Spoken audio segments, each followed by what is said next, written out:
जितेंद्र सुनो सुनो, अब बस भी करो, मकसद पूरा हो गया। अब जाकर सीएम को मुबारकबाद दो, ये बात उनके सामने रख देना, बाकी मैं संभाल लूंगा, मैं हूँ यहाँ पे। मेरी प्यास बुझी नहीं है, कोई भी जिंदा नहीं रहना चाहिए, सबकी लाश यही रोड पे बिछा दो। मेरे छोटू को मारने वाले के परिवार में कोई न बचे। इन सब की चिता एक साथ देखनी है मुझे।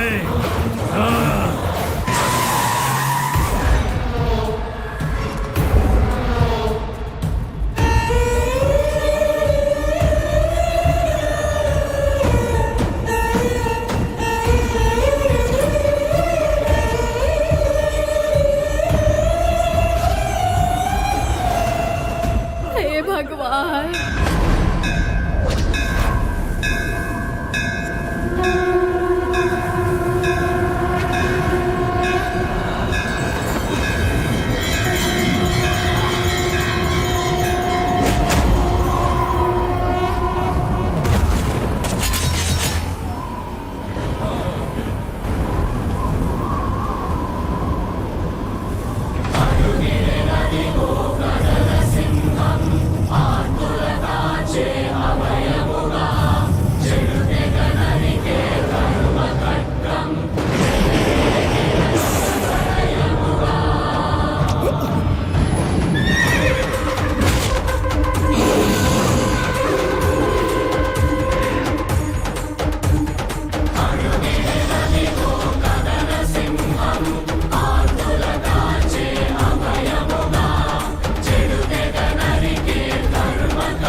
आप लोग घबरा क्यों रहे? धरती फाड़ कर शेर निकल आया है, अब हर एक के साथ इंसाफ होगा।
हिम्मत है मर्दा तो मदद है खुदा।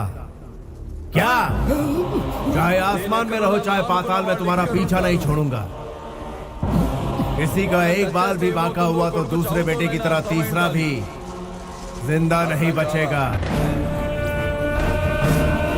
मैं हमेशा गुमनामी के अंधेरे में खोया रहता हूँ, लेकिन इंसाफ के लिए अपनी जान की परवाह ना करते हुए सबसे आगे खड़ा रहता हूँ। और जब मैं आगे आता हूँ तो इमोशंस नहीं चलते, फीलिंग्स नहीं चलती, कैलकुलेशन नहीं चलता, मैनिपुलेशंस नहीं चलता। समझा देना उसको, सेंट्रल में हो या स्टेट में, रूलिंग में हो या ऑपोजिशन में, देश में हो या विदेश में, जुल्म के खिलाफ मुझे ही पाएगा। Once I step in, history repeats.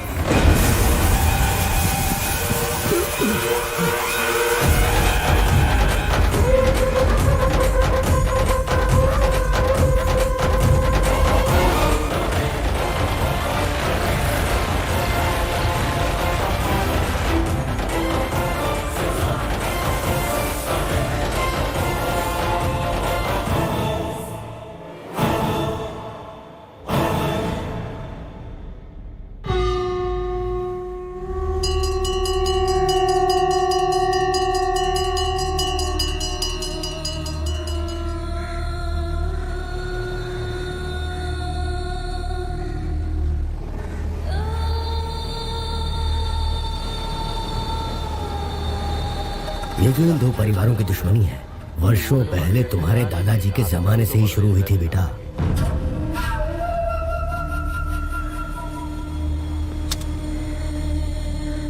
इनमें से जो भी कोई एक जीत के करीब पहुंचता है तो दूसरी तरफ चिता जलती है।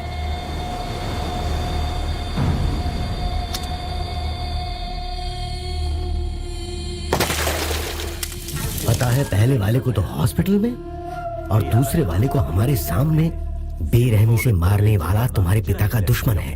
वो किसी को नहीं छोड़ने वाला। हाँ, चिता को देखकर हम डरने वालों में से नहीं है। वही डर कमजोरी की निशानी है। उसकी फैमिली का खात्मा कैसे करता हूँ देखो। तुम क्या कर लोगे? तुमसे कहीं ज्यादा बहादुरों को वो मौत के घाट उतार चुका है। मौत का सौदागर है वो।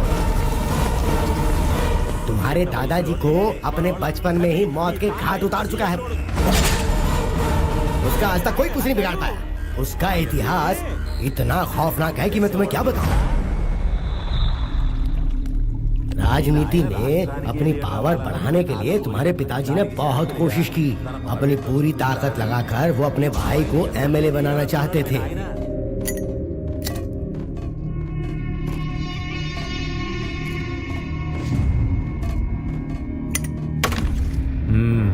ये बात सच है कि मैं आपके सपोर्ट से ही एमएलए का सीट जीत पाया था, लेकिन आपके भाई लोग इसका गलत फायदा उठा रहे हैं। ये अच्छी बात नहीं है ना सर? हाँ?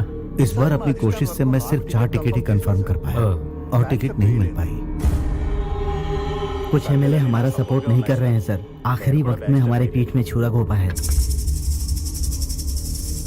आप सब चाय पीजिए।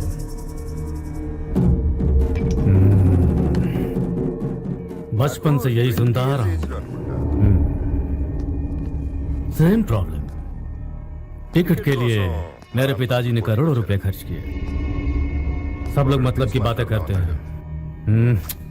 इस बार भी वही प्रॉब्लम आ गई है पापा। लगता है हमारा पैसा वेस्ट जाएगा। वसूल लूंगा, दोबारा फिर कोशिश करूंगा। मैंने हार मानना नहीं सीखा है। पता है मैं क्या करूंगा?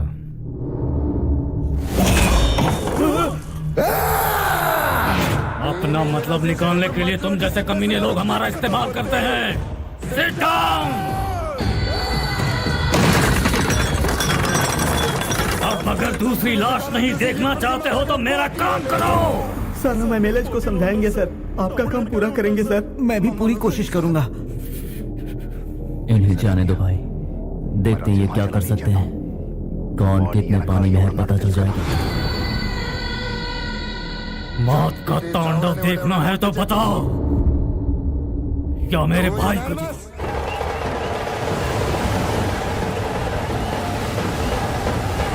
रुकिए रुकिए। बेटा, इंसान सूखी रोटी खाकर भी किसी तरह जी लेता है। औरों की भलाई करने वाला ही सच्चा इंसान कहलाता है। अपने स्वार्थ के लिए कोई रंग बदल ले वो गलत इंसान होता है। याद रखना, जो खुद तकलीफ झेलता है वही दूसरों की तकलीफ को समझ पाता है। और यही कारण है कि ये सारे लोग मुझे अपना मानते हैं और मुझे यहाँ तक पहुँचाए हैं। मैं यूं ही नहीं इन लोगों का हमदर्द बना हूँ। इन पर कोई जुल्म नहीं होना चाहिए बेटा। हाँ।